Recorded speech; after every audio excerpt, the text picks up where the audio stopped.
been saved. Because of the unprecedented and coordinated effort among state, local, and federal workers, along with charities and volunteers, millions of pounds of food, water, medicine, and supplies have been delivered. The North Carolina Department of Transportation worked to clear roads so utility crews could reconnect homes and businesses to power. Just after the storm, more than 1 million customers were without power. This morning, that number is now down to 5,400. The NCDOT has already reopened more than 750 of the 1,200 roads that were closed after the storm. They have more than 2,000 employees using 900 pieces of heavy equipment, hundreds of contractors, all sometimes working in the rugged mountain terrain to get this job done. We have 28 school districts that closed following the storm that are now open. 7 more to go. My request to the federal government resulted in the fastest and largest integration of United States military soldiers with the North Carolina National Guard in North Carolina history. More than 3,100 soldiers and airmen have been working here in a joint task force led by the North Carolina National Guard and is made up of soldiers and airmen from 12 states. The Biden-Harris administration has responded quickly and positively to our request. From FEMA, which has had 1,400 staff on the ground and has registered 206,000 people for individual assistance and distributed $124 million directly to people who need it, while providing temporary housing to more than 5,300 people, to the SBA, that has registered 5,000 businesses that have asked for assistance, to the quick response when North Carolina requested United States military help by sending 1,500 soldiers, to the EPA helping to repair water systems, to the United States Department of Transportation providing $100 million in emergency funds with much more to come, to DHS for turning on the emergency DSNAP benefits for people who are hungry, to the Army Corps of Engineers helping with water systems and other challenges, with getting from President Biden 100% FEMA assistance for 6 months and a lot more. The federal government has been responsive to our request for help. As for long-term recovery, state and local government will be all in, along with the federal government. It's critical that Western North Carolina fully recover and make it more resilient and stronger as it recovers. This will take billions of dollars and years of bipartisan focus from everyone working together to make it happen. From new roads and bridges, to public buildings, to water supplies, to people's homes. We need Western North Carolina to recover. One thing we can all agree on is that the beauty, the vitality, and the economy of the North Carolina mountains must be fully restored. And it will. Already, businesses have opened in areas that have been made safe. Tourism is important here, and we've got to encourage it in places that are ready for it. Together, Western North Carolina will recover. But here in Western North Carolina, we don't need the election process to hurt recovery efforts. I've signed a bipartisan bill that increases opportunities to vote in Western North Carolina, with county boards given more flexibility and people being able to bring absentee ballots to early voting sites. People will have their opportunity to have their voices heard. But deliberate disinformation and misinformation that has been condemned by a bipartisan coalition of local, state, and federal North Carolina officials needs to stop. It hurts the very people we are all trying to help. It discourages and makes people fearful of signing up for help. It enables scam artists, and it hurts the morale of government officials, first responders, and soldiers who are on the ground trying to help. Donald Trump is coming to Asheville today. I'm asking that he not share lies or misinformation while he is here. I have talked with many of the survivors and many of the people who are helping over the last 3 weeks. Many survivors of this storm lost everything. They want help and they want the truth. We should work together to give them both. Storm recovery cannot be partisan. To truly help people, we must check party politics at the door and get this job done. Got a lot of people here who are working together, from the city of Asheville to the state of North Carolina to the federal government to the National Guard. And now I want to introduce the administrator of FEMA, who has been with me on the ground most every day since this storm hit, Deanne Criswell. Deanne? Thank you, Governor. Thank you for your leadership and your continued partnership. From the beginning of this disaster, as the Governor mentioned, even before it made landfall, we've been working side by side with the Governor and his team. From our teams that were embedded in the Emergency Operations Center before the storm hit, being able to deploy search and rescue teams on the ground, saving lives, to our disaster survivor assistance teams that are here now going door to door. We will continue, Governor, to be with you every step of the way during this recovery. We know that recovery can be complicated, but when we have a strong partnership like we have here with local, state, federal, nonprofit partners, it is doable. And I've seen firsthand over the last few weeks with the Governor that these communities are resilient and they will rebuild even stronger than before. To date, we've provided over $4.3 billion in funding to help people across all states impacted by Hurricane Helene, with $1.4 billion here in North Carolina's response and early recovery efforts. And that includes about $130 million directly to the people that have been impacted by the storm. These numbers will only continue to rise over the coming weeks. Nearly 6,000 people have checked into FEMA's hotel program, allowing them a safe and warm place to stay while they also recover. And we have over 400 disaster survivor assistance members in communities providing support in 14 disaster recovery centers to help people register for assistance and get all of the funding that they are eligible for and they deserve. Governor, as I have told you from the earliest forecasts of this storm, when the impacts were possible, FEMA will be here to support you, your state and your communities in the response as well as in the recovery. And as you have said many times in the last several weeks, this was an unprecedented event, and it requires an unprecedented response and recovery.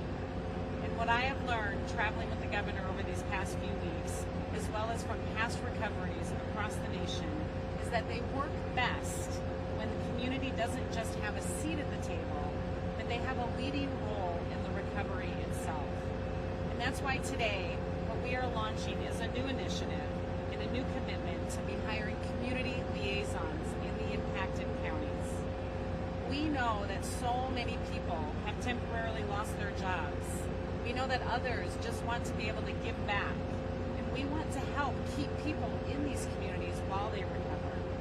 So these new community liaisons are going to work alongside us at FEMA to make sure that they are the local voice, the trusted voice in their community, and that they can share with us the local considerations and the concerns so we can include them as part of this recovery. They're going to be embedded in every county, working directly with county administrators, mayors, and community leaders, bridging their concerns with our FEMA staff. And these jobs are available for people to apply right now, and we appreciate the media's help in getting the word out. And In the weeks and the months to come, I anticipate that we are going to hire even more people across these communities because we know that recovery works best when we do it with the community at the table, helping us understand what their needs are. So thank you, Governor, again for your leadership, and as the President has said, we will be with you every step of the way in this recovery. We'll now hear from our Department of Public Safety Secretary, Eddie Buffalo. Thank you, Governor. Good morning. Our State Emergency Operations Center and our Regional Coordination Center in the West remain activated in supporting both response and recovery efforts here in the West. Our disaster recovery centers will continue to remain open this week. We have 15 currently open with an additional 3 in Madison, Rutherford, and Yancey counties. On our communication front, we have made great strides in that area. Currently, there are only one 911 center that is on alternate routing due to critical infrastructure damages. We are looking at approximately 94% of our communication capabilities have been restored across Western North Carolina. The remaining areas require a significant infrastructure reconstruction. On our water system front, there are 25 portable water systems either on partial system or system-wide boil advisory notice.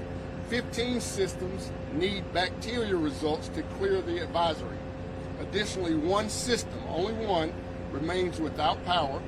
4 are operating on backup power, and 2 systems are out of water, and 2 systems, unfortunately, are closed.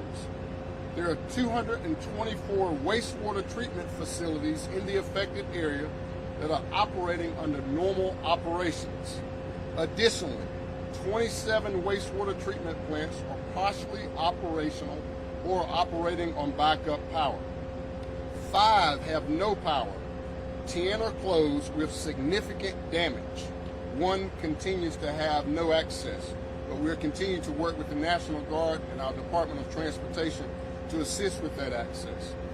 We want to thank NC Waterborne, FEMA, the Army Corps of Engineers, EPA, and our Department of Environmental Quality in ensuring that we get those systems back in place.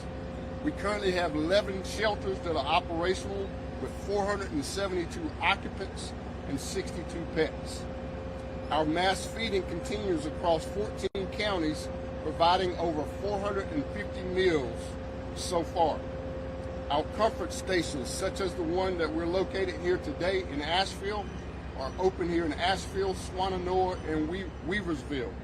Our community care sites remain active and providing medical support in these impacted areas. I want to offer our sincere condolences and prayers and thoughts. Unfortunately and sadly, we have 95 storm-related fatalities over 21 counties. And based on our NC 211 data, we have 26 that are unaccounted for. Thank you, Governor.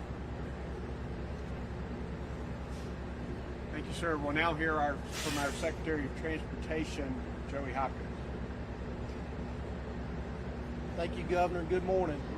Of the more than 2,000 DOT workers that are working to restore roads in North Carolina, Western North Carolina, over 1,300 of those are from this area. And many of those employees, their family members or friends, have been directly impacted by the effects of Helene. And we're grateful that they continue to be great public servants and continue to work out here each and every day to restore our roads.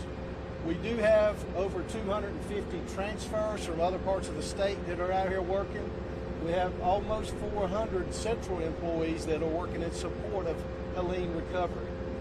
In addition to that, we currently have 80 Kentucky Transportation Cabinet employees that are assigned to North Carolina helping out from Kentucky. We're very appreciative of what they're doing. And also the North Carolina National Guard and the U.S. Army are helping to rebuild roads and remove debris from our highways, and we're grateful for that. Lastly, our heavy highway contractors in North Carolina are working hard. They are with us each and every way, rebuilding roads all across Western North Carolina. As the governor said, at the height of the storm, we had more than 1,200 closures, and now that number is less than 500. Our crews have identified more than 7,400 damage sites here in western North Carolina. That includes more than 650 bridges and over 700 culverts.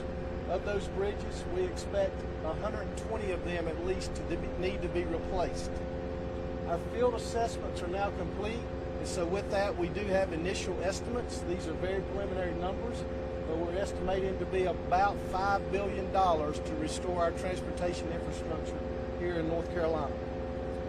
Last Friday, you may have noticed with the progress we've made, we've lifted the essential travel zone in western North Carolina. However, I do want to say that hazardous conditions still exist, and we have a lot of ongoing work on those 500 plus roads that are left. Please use caution if you're traveling in western North Carolina. Please be aware, please plan your trip because it may take you longer because of the work. We continue to have special messaging for truckers, especially since I-40 and I-26 remain closed near the Tennessee border. So if you're a trucker, I encourage you to go to drivenc.gov and look at that special messaging for routing. On the DMV front, this morning, the Asheville driver's license office opened at 7 a.m. Happy to report that. We still have 2 driver's license offices closed, one in Burnsville and one in Spruce Pine, and we have one license plate agency closed, and that's in Marshall. So we've done a lot of recovery on that end. There's been more than 3 weeks here for this recovery. We're grateful for the support and assistance for everybody. I also need to mention the local governments, the fire departments, the businesses that assisted, especially early in the process. Even the private citizens helped to clear roads and restore transportation all across western North Carolina, and we're grateful for that. With all the progress we've made, we do have a long way to go, and we plan to be here to the end. So thank you very much. And finally, we'll hear from the Adjutant General of the North Carolina National Guard, General Todd Hunt. Thank you, Governor, and good morning. I want to emphasize that the National Guard was here the night of the storm in Asheville and in the surrounding areas, and will remain vigilant in the area until our mission is complete. In working with our locals, I'd like to give you some statistics of what the National Guard has done. Right now, like the Governor said, we have 3,100 approximately soldiers in the region. Our soldiers and airmen, again, are working with locals to help distribute almost 9,000 tons of commodities that we have done so far. We have moved 841 people to shelter. We have flown over 1,200 flight hours, which means we have flown over 440 air missions in the region. We have cleared 1,800 routes, and we've rescued 746 people. We have approximately 1,200 vehicles still in the region and 12 helicopters that are supporting us on a day-to-day basis. As of right now, our priority is going to be maintain and stabilize the road system, working with DOT and the Highway Patrol, obstacle clearance, and humanitarian aid and assistance in the region. Some of the clearance we're talking about is we're helping with our engineer assets to redo some culverts and ditches in case there is another rainstorm. There's not a flooding event that occurs again. We're also working with the Army Corps of Engineers in areas like Lake Lure and Chimney Rock, along with our DOT partners. Again, our priority is to reestablish some lines of communication or some areas of access that have been cut off so that citizens can get back onto the roads. In closing, I want to thank the soldiers and airmen of the North Carolina National Guard and our active duty partners that have come to the region. We will continue to maintain our vigilance here and support the citizens of North Carolina. So thank you very much. Thank you, Governor. Thank you, sir. We're grateful for our Guard, their families, and their employers who let them get off work in order to go on active duty. Be glad to have questions. We're going to start here with WLOS. Governor, it was 2 days ago, former President Trump said your office was blocking people in London from coming into North Carolina to help you with desperate need. You said that's a flat-out lie. What do you hope people need from this? That is a flat-out lie. And what I hope he does is to approach this in wanting to make sure we help people. When you are making people believe that help is not coming, often they can turn to scam artists. We're working very hard with FEMA, with volunteer groups to make sure that people have everything that they need. And it's critical that the people of Western North Carolina hear the truth about their opportunities, their recoveries, and their ability to get assistance. Next, Blue Ridge Public Radio. Governor, can you also state what's the official state? As Secretary Buffalo just gave it to you, from our 211 center, it's 26 people who are unaccounted for at this point in time. Debbie Wyatt. Governor, while the former president is in town, are you planning on meeting with him, and why or why not? I have no plans to meet with him. We are working on recovery. I haven't had a whole lot of time for politics lately. USA Today. What is the next administration in North Carolina federally in terms of the incoming administration? Say that one more time, I'm sorry. What is the incoming administration in North Carolina and federally next year need to do to ensure the recovery efforts continue pace? So one of the things we're doing is working to build the foundation of recovery for the administrations that are to come and to take office in 2025. I think it's critical to lay out that blueprint, critical to get commitments of every stream of funding that we possibly can to help Western North Carolina recover. Not only was there a lot of devastation, but the terrain and topography of the North Carolina mountains is unique. So the investment, particularly to make it more resilient, is going to be greater.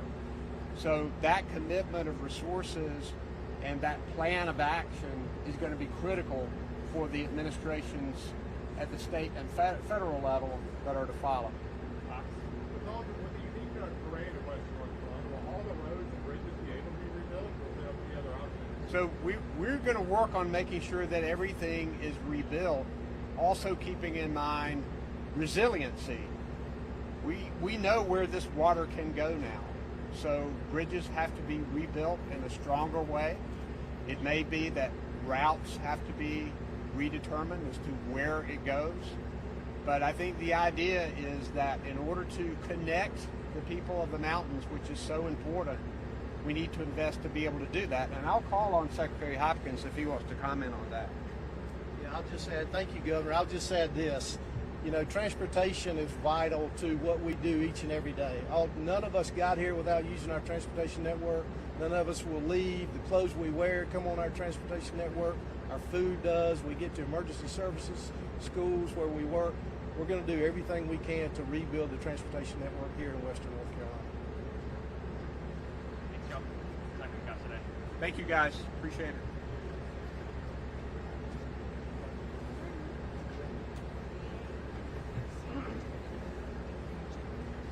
In progress, we know that Helene has been the deadliest and most devastating storm in North Carolina history. Because of heroic rescue work